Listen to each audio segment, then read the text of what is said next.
So I got sucked into an argument with an MRA troll. One of the reasons I haven't made more videos over the past few years is precisely because I'm bad at dealing with trolls and spotting them. Richard Feynman had a friend who was a magician who would show him a trick, and Feynman would spend forever trying to figure out how he did it. Turns out the magician had 100 ways to do the same trick, and relied on deceptiveness to make the trick work. Feynman thought too much like a scientist, open, honest, and seeking the truth. A puzzle to be solved. Magician's entire trade works on trying to muddle the facts and mess with your brain. It's why I'm so susceptible to trolls. Assuming principle of charity and trying to follow Sagan's other rules of skepticism and debate, which can be a handicap on the internet. I think I'm going to start instead looking for whether people follow the rules and ignore them if they don't at least follow most of the rules of debate. Now I just have to learn how to practice that.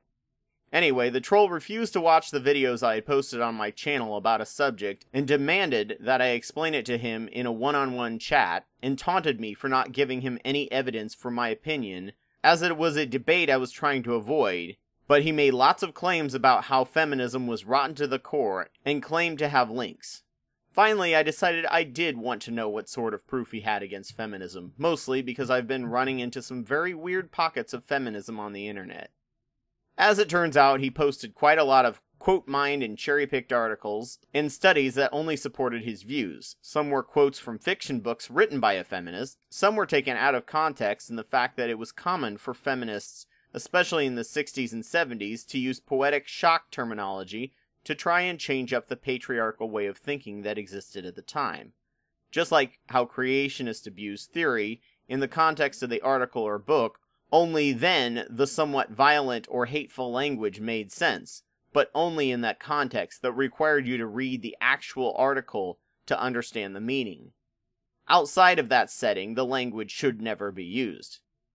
However, some links were very much full of hatred and vitriol, spite, violence, anger, and female superiority.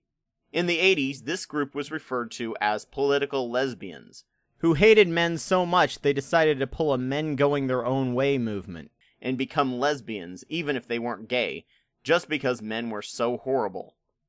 These were not radical feminists, however. Radical feminism is a term that arose after Phyllis Schlafly and her anti-feminist Christian coalition was able to crush the Equal Rights Amendment from getting ratified in the last few states needed to make it part of the Constitution.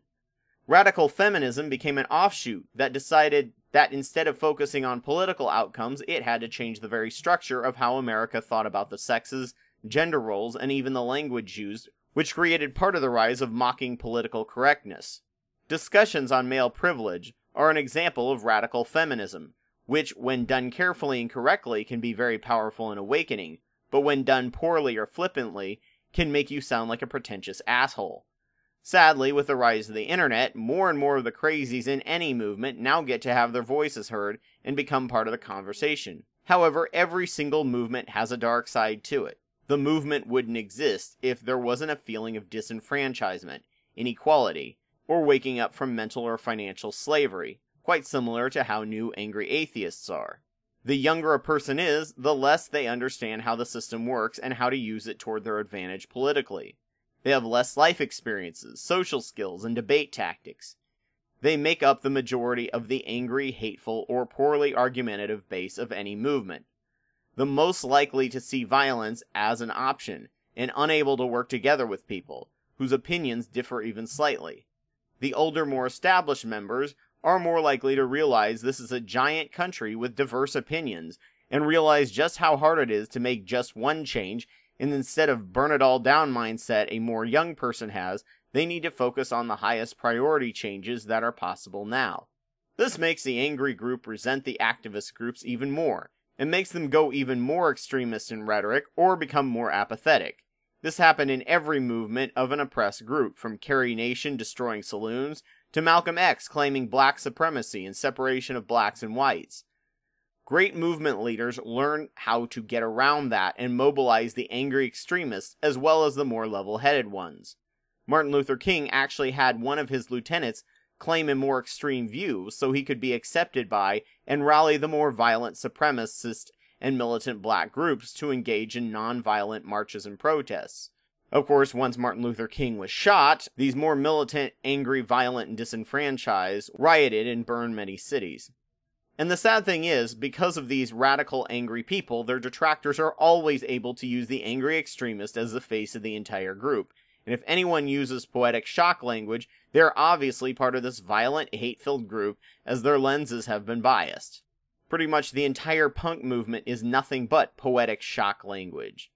Occupy tried to avoid this approach and instead was painted as driftless and aimless. Burn it down and rebuild is a pipe dream of the youth. You might as well wish for flight or invisibility, as even after the systems are destroyed, you still have the same people you have to live with, and without any infrastructure and PTSD now from the violence, which creates more violence and worse problems. Plus, the youth and disenfranchised in every group want that. Anarchists, libertarians, feminists, MRAs, radical progressives, conservatives, racists, minority rights. There are too many views in this country to let everyone have their own way, which is why we get a compromise, which from one-sided viewpoints seems unfair, but welcome to the real world. Organizing in movements are incredibly messy. With loud voices in your own movement, you wish you could shut up. I feel that way about atheism. And the more I know about some internet feminism, the more I feel that way as well. However, feminism has a very long history. With tons of academic research and heritage, it has a plethora of organizational and political groups one can join if you don't like a particular group.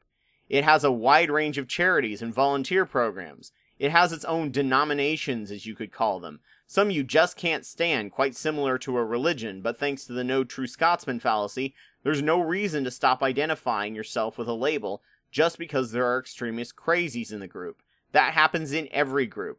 Why do you think labor rights have such a bad name in this country? There were bad elements in the labor rights movement.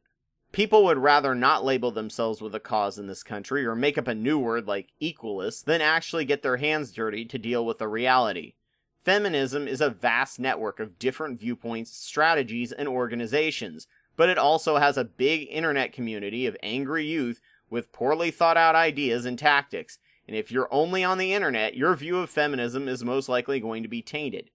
However, for the MRA, all they have is what internet feminism has, and maybe one charity, but I think it collapsed, which is why no one takes them seriously at all, except on the internet.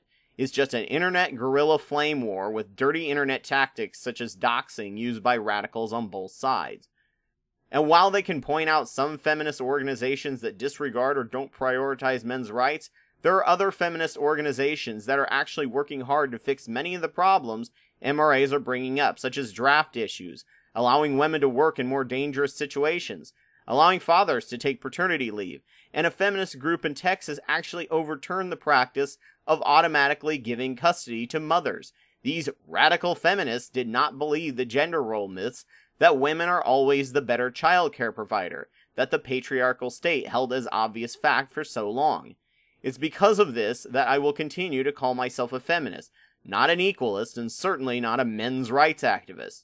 The situation is messy. Every movement is messy. There is no perfect side to be on because every cause is made up of humans.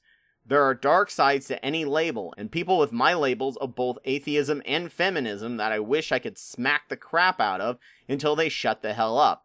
But that will never happen, and I must just accept that and work to be a positive example of those labels. Or I could avoid reality and instead get nothing done, because I don't want to be labeled or possibly lumped in with a few crazies here and there.